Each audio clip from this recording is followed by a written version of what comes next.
What do you think caused the president to announce that decision, and what exactly does on an equal basis mean in this context?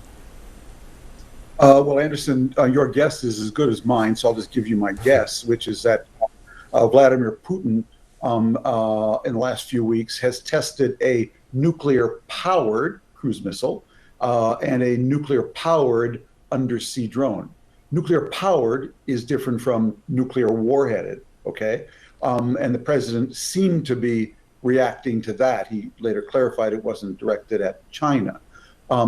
But this is a problem you have when the president is basically his own national security advisor, secretary of state, president, spokesman for the State Department, spokesman for the NSC, and spokesman for the White House.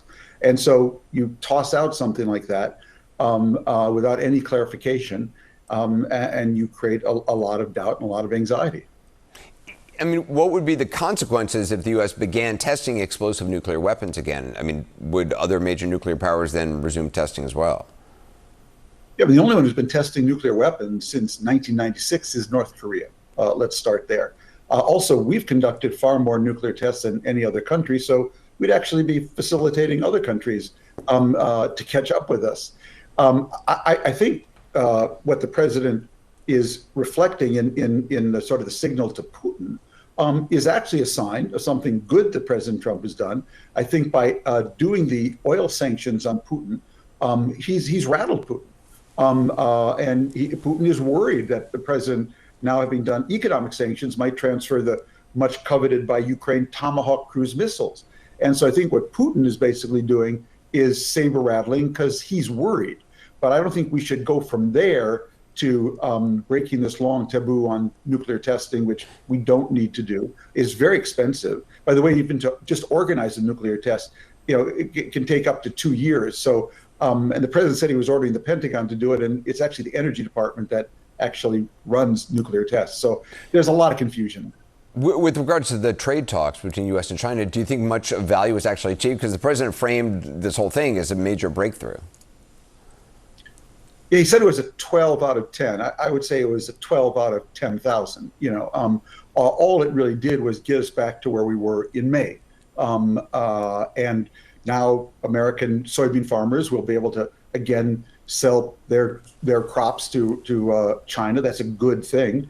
China is not going to use its, talk about nuclear weapons, it started the equivalent nuclear option of basically banning or our ability to import rare earths and magnets from China, which basically are essential to all our advanced industries today.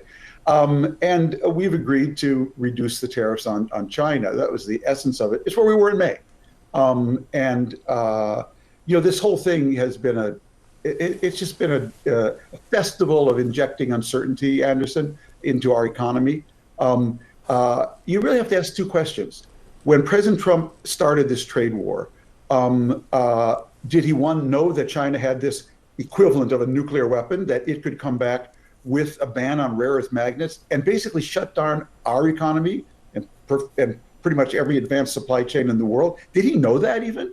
Because if he did, pretty stupid to start a trade war with China knowing that. And secondly, if you're America and you're 350 million people and you're going to do a trade war against China, which is 1.3 billion people, it'd be good to have allies, not turn around and slap tariffs on all our allies at the same time, that we need to create leverage against China.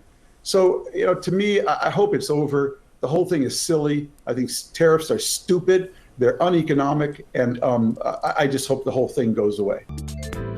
偷偷告诉大家，我最近发现了新法宝 Royal Face 逆时奇迹系列，它有活肤露、全效精华，还有精华霜。尤其我皮肤比较偏干，所以我非常的注重保湿。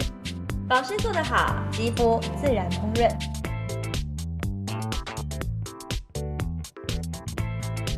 提亮肤色更年轻。抚平皱纹，超有感，而且气色变好，用心保养，每天都更美一点。